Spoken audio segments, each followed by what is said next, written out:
Where is the Apple Classical Music app? You might be wondering that, and I have a theory. At the end of 2021, Apple bought the classical music streaming service PrimePhonic, and there are all sorts of different classical music streaming services out there like Adagio, that's a pretty popular one, but we're at the beginning of 2023 and still no classical music app. I have a theory because a lot of tech websites are trying to say, oh, Apple didn't release a classical music app end of 2022, what the heck. I think personally that usually Apple has a strategy for these kinds of things. My theory is that the Apple Classical Music app is actually done.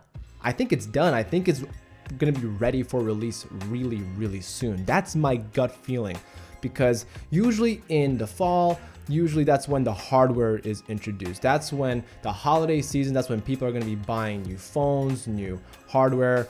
And that, yeah, iPhone is like takes over the fall schedule. But once we get into like WWDC, once we start getting into that conference, that's where it's more of like a developers conference. That's where you find new announcements for iPads or MacBooks or even Macs. And I think that the music app, the classical music app, is going to be announced perhaps at the next WWDC. Now, I have no direct connection to Apple other than I'm just a fan. And I personally think that it could be what we're waiting for at the beginning of 2023 when WWDC gets announced. Here's why I think this, folks.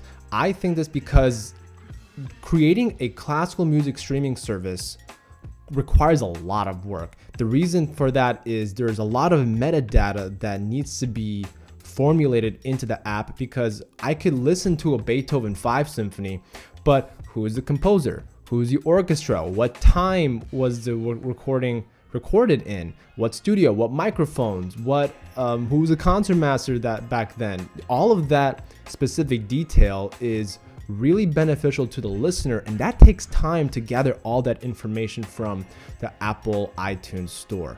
And it's no easy feat, I can guarantee you that. If there's something that we know about Apple products and services in general, usually Apple's not the first one to come up with things. Most of the time. I would not say all the time, but most of the time.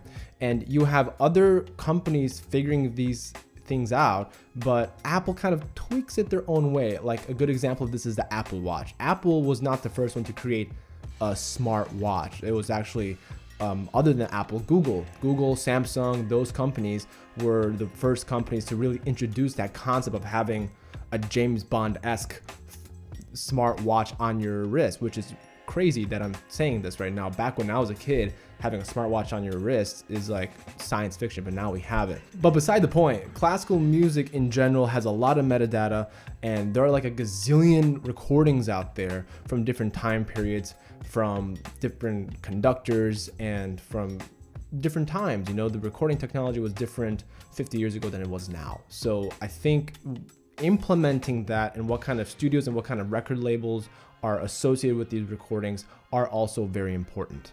So stay tuned to the channel if you want to be the first to know about when the classical music app is going to be released by Apple.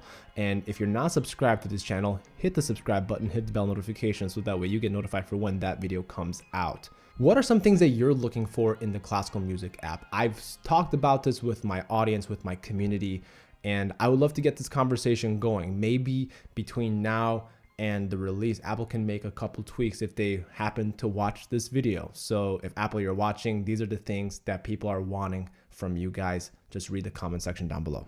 If you like this video, please make sure to stick around for some other videos that I have on the channel. You can find them right over here. Click on them and subscribe. Thanks so much.